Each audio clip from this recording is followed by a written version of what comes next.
For today's moment of learning, I'm going to do something which I have not done yet, which is to repeat one. I have gotten at least a dozen requests about one, and we've started recording them, so they're actually available out on the website if you want to be able to get out there. We've had people say, hey, can you write them all down? And I'm like, sometimes they don't print out the same way, so we started recording, and that works out pretty well.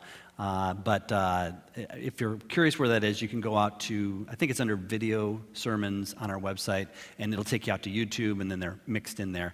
But I'm going to do one that was the very first one that I did, I believe, and was, what are the symbols on the cross? Because I've had a lot of people said, I wasn't ready to learn at that time. Or I don't know, I didn't have my notes or whatever, so I thought I'd go through it again. So it's kind of a quick one here.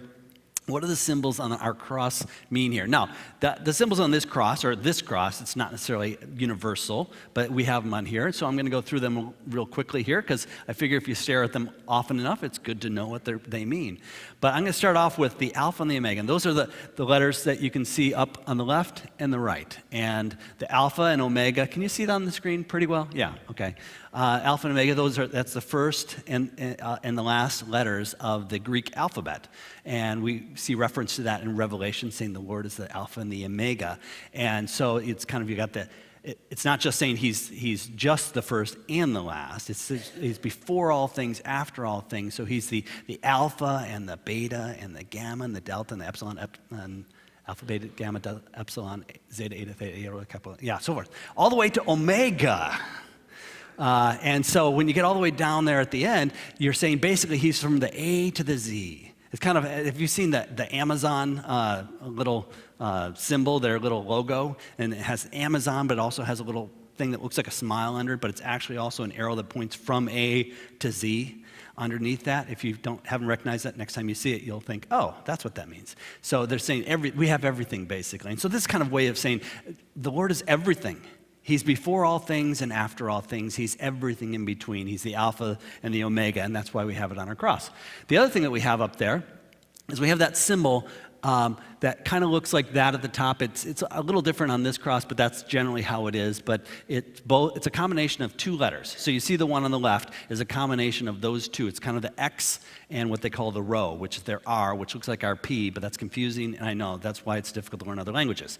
But that chi and rho, and the chi and rho stands for Christ. It's the first letters of Christ, or first sounds in his name. And so that's what that means. It's the kind of, has been from the time of Christ, stood for Christ, and it's in the Greek letters as well. And then I think the last one I have up there is the one in the middle, and there's some confusion around this one. A lot of people say IHS, that means in his service, right? Because I don't know if you've ever heard that. That's a good, nice little thing to say in his service. That's not what it means at all, though.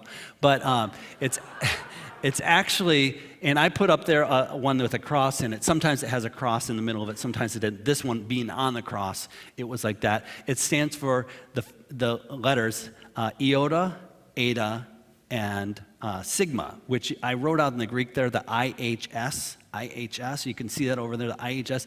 Jesus is what it is. And the I is, since most languages, other than German and a few others, don't have really a J sound. They have a lot of trouble saying that. In fact, when they learn English, we have a J sound. It's very common. Well, one of the most uncommon sounds in the world is J, and we use it in Jesus. So it makes it difficult, but that's something that came later. This is, whether you talk about the Greek or the Latin, it starts with an I. If you ever remember that thing from Indiana Jones in the Temple of Doom where he says, it's Jehovah, which starts with J, and he steps on the wrong letter. It's, oh, right, in the Latin it begins with I. Well, that's the same thing. So, see cultural references there at the same time. Look at that, bonus content. So, Jesus stands for Jesus. So, it's the first three letters. So, we have Jesus, who is the Alpha and the Omega, and he is the Christ, both at top and bottom. That's what those letters stand for. So, hopefully that's helpful.